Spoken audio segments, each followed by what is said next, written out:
వ్యాపారం వల్ల 10 మందికి నష్టం జరిగితే అది క్షమించరాని నేరం. దాన్ని నేనైతే ఒప్పుకోను. కాగితాల మీద రాసింది వేరు, రోజు సమాజంలో చూస్తుంది వేరు. అంటాడు ఇలాంటి సంచులు వాడకూడదండి. ఇప్పుడు మా బజార్కి వెళ్తే కూరగాయలు కేజీ కావాలంటే ఇలాంటి సంచులు ఇస్తున్నాడు.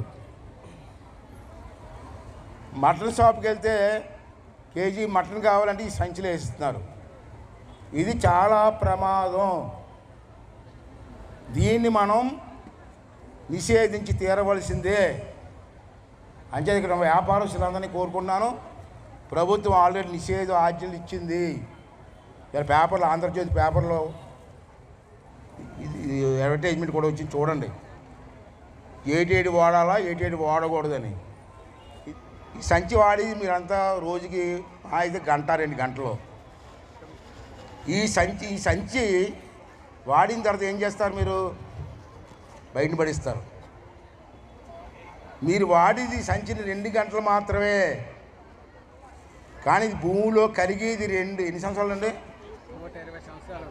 120 సంవత్సరాలకు కూడా ఇది కరగదు. భూమిలో అలాగే ఉంటుంది. ఇలాగ నర్సీపట్నంలో ఇలాంటి సంచులు రోజుకి ఎన్ని పారేస్తున్నారు మీరు? ఆంధ్ర రాష్ట్రం మొత్తం మీద ఎన్ని పారేస్తున్నారు? భారతదేశం మొత్తం మీద ఎన్ని సంచులు పారేస్తున్నారు? ఇవన్నీ భూమిలో కలిసిన తర్వాత 120 సంవత్సరాలు కరగదు. ఎలాగ ఉంటుంది? కమిషనర్ గారు, మీరు 4 షాపులు పెడిసి ఉపన్యాసాలు ఇవ్వడం కాదు. నేను కొన్ని సూత్రాలు చెప్తే రాసుకోండి. ఇక్కడ నర్సీపట్నంలో ఇటువంటి సంచులు వాడే షాపులు ఎన్ని ఉన్నాయో రాసుకోండి ముందు.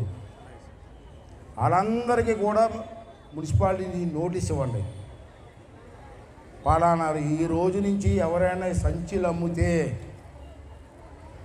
మీ మీద కేసు తీసుకుంటాం. అవసరమైతే మీ షాపు లైసెన్స్ కూడా క్యాన్సిల్ చేస్తాం. మరిన్ని వీడియోస్ కోసం ఛానల్ ని సబ్స్క్రైబ్ చేయండి. లేటెస్ట్ అప్డేట్స్ కోసం వాట్సాప్ ఛానల్ ని ఫాలో అవ్వండి. ఆ లింక్ డిస్క్రిప్షన్ లో ఉంది.